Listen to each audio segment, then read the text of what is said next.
I never anticipated the spell differences between the base game of Hogwarts Legacy and the Haunted Hogsmeade Shop Quest.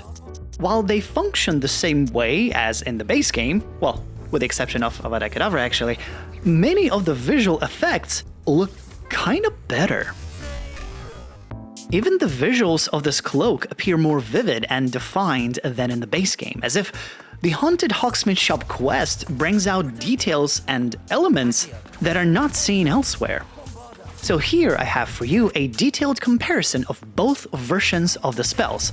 Feel free to pause, rewind, zoom in, have fun with it. We'll start with the basics and gradually move up towards the unforgivable curses, including the interesting change to Avada Kedavra.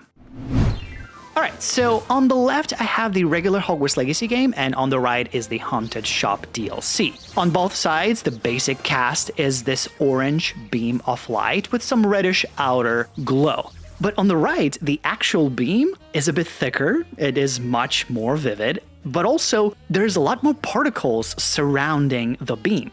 There's this reddish smoke appearing briefly once the spell is cast, which looks really cool, honestly, especially in super dark environments, which I'll make sure to showcase a little bit of that later. And we've got similar situation for Protego. It is much more vivid and defined than in the base game. You can clearly make out the bluish ripples of magic and the little blue sparkles around the sphere. But it looks best when you do the Stupify counter. This is the Order of the Phoenix type of effect. I absolutely love this massive wave of magic when you do the last second counter. In the base game, it looks also pretty cool, but there's just so much more of the thick petals of smoke rushing in all the directions. And Stupify itself, there's 15 times more smoke and brightness in that Stupify.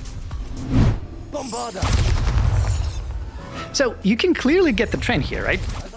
The DLC version is much more vibrant, but also it reveals more of the effects that for some reason got hidden in the base game. Disregard the size here, the distance between the walls was slightly different, but look at how much more stuff we can make out here.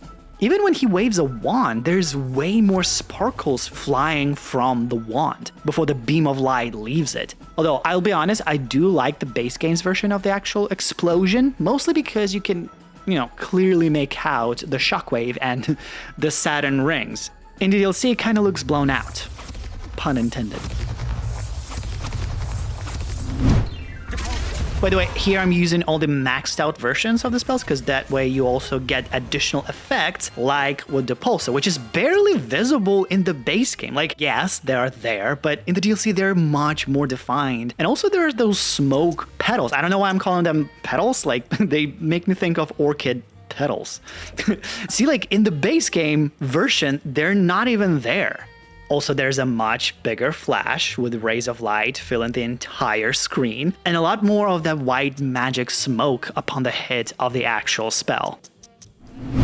Both yellow Accio and blue Wingardium Leviosa magic beams are 10 times more defined in the DLC. However, I do find the bluish feathers that come from the ground look a bit more polished in the base game. I appreciate the vividness, but the outer edges of the glows in the DLC, I feel are a bit too rough. I don't know, maybe it's just me, but yeah.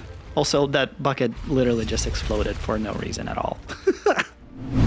The only thing better than Glacius is the Glacius Diffindo combo explosion, which we will get to in a second, but here, I actually prefer the base game's version of the spell entirely.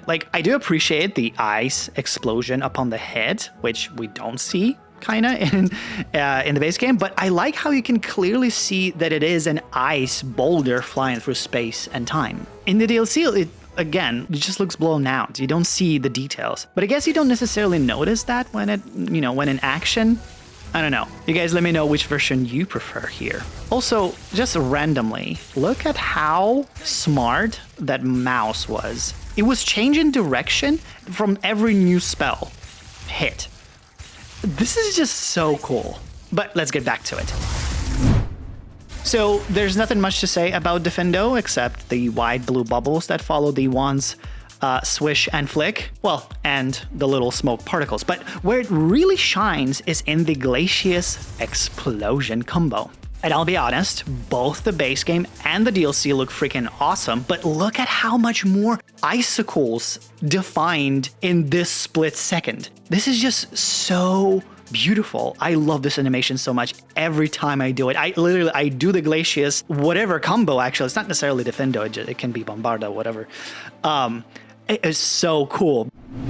Confringo, to me, is probably the only spell that is almost exactly the same in both versions. The smoke around the projectile? Check. Multiple fire tongues spreading in the different directions?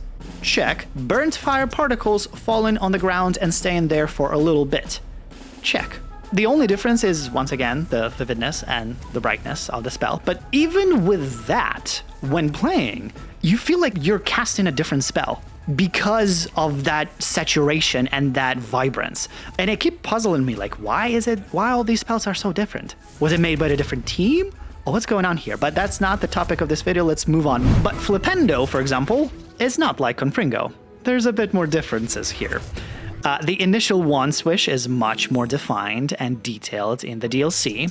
Same can be said about the projectile itself, as well as the actual burnt out place where the spell hits.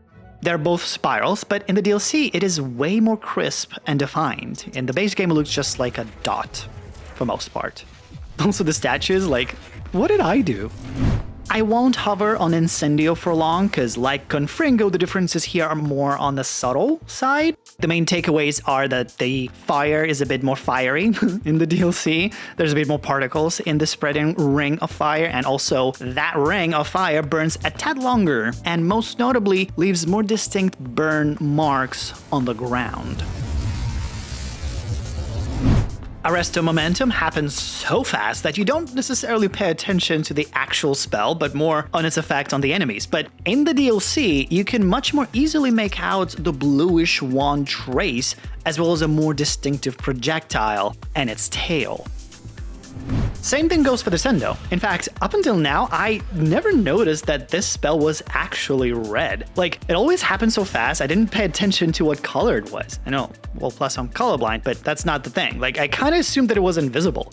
Well, thanks to Haunted Shop DLC, now we know that it isn't. Or, well, I know that it isn't. As I'm blitzing through these few spells that aren't too different from one another, I'll say that one of the coolest things about making this video is that it gave me a chance to examine each and every spell here that allowed me to appreciate the work the developers did here even more. Like, look at this spell. There's so much going on in a split second. The wand tracing, the unique looking projectile with a unique comet tail and the subtle shockwave around the wand the moment the spell hits the target. It's just so cool. Like, I love the spells. I love visual effects of the spells, and they're so crisp and badass in Hogwarts Legacy. And thank you, developers. Thank you, Avalanche Software. You're freaking awesome. But I will pause on Transfiguration Spell a bit, because the difference is much more noticeable, specifically with the outer glow coming from the wand. I want to say, like, what's going on here? It's just supposed to be rays of light, but in the DLC, it just turned into a patterned mess. It is definitely much more clean looking in the base game. And I will say the same for Lumos. While I do appreciate a brighter illumination, I kind of don't like this really harsh outer glow effect. The edges are a bit too rough for me. It looks like he's holding a lollipop in his hand, but something that I appreciate here much more than in the base game is the fact that Lumos is actually useful here. Like, it often gets, pitch black without Lumos. And as I promised to show before, look at how awesome every single spell looks here in the full darkness. Confringo, Glacius, Defendo, Depulso. By the way, that and the spells are one of many differences between the base game and this DLC, which I'll make sure to cover in my next video, so hit that subscribe button. I honestly love both of the Revelio effects. In the base game, it's more transparent, and in the DLC, looks like a psychedelic color pop. Well, plus there's also yellowish smoke present, as well as a higher number of sparkles. Okay, I kind of take it back. I like Haunted Shop Quest Revelio a bit more. And with the Disillusionment Charm, I like it even more. Like, look at how much more vivid this smoke is. I never noticed it in the base game, like, mostly because you can't even see it. Like, in general, I feel like this smoky magic swirls add so much to the spells. The ancient magic finishes overall seem pretty much unchanged in the Haunted Shop DLC, although there are a few moments where, like with a few of other spells, the effects get a bit too harsh and patterned or blocky in other situations, which can throw people off. And overall, it kind of makes me think that maybe the Haunted Shop versions of the spells aren't actually the real ones, like they're the ones that were not fully polished. Or maybe they were, I don't know. It's just confusing because other spells look much better in the DLC and others don't. So it's a puzzle to me. Let me know what you think. What are the true animations of the spells you think? And finally, we've arrived at the Unforgivables. So when you try to cast any of them randomly, the wand gives out some sparks. And actually that applies to other spells that you can cast in this DLC, like the knapsack or whatever. But in the base game, they are red, and in the DLC, they're kind of white and more blurry. You can even make out some kind of a shockwave among those sparks that you don't see in the base game. For the most part, Imperio looks quite similar in both, but the affected target has way more green smoke around them in Haunted Shop. It's more of a cloud, actually. Just a green cloud following the enemy. There's nothing much to say about the Cruciatus Curse aside from the fact that the red sparks are a tad more vibrant than in the base game. Although I do have a lot to say about Avada Kedavra. First of all, look at this gorgeous green flow of deadly magic power. It is so long and so vivid. Like, it's so good. Look at it. It's a green river of death. It's not just a glow. But what's the most curious part is that it doesn't actually kill the mannequins. Like, the spell hits them with, for some reason, a thinner beam of light, but they don't die. Which kind of makes sense, because they're not living beings, they're just animated mannequins. So there's nothing to kill here, really, with a killing curse. You can demolish them, yes, but not actually kill. I don't know if this is a glitch or it was designed that way, but I kind of like it. But what do you think about this? And all the other spells. Which versions do you prefer, the DLC or the base game? Let's talk in the comments. I really appreciate you guys making all the way back to my nerdy video. Hitting the like button would be much appreciated. It takes forever to make these seamless comparisons, but guys, thank you so much for watching. I will see you next time.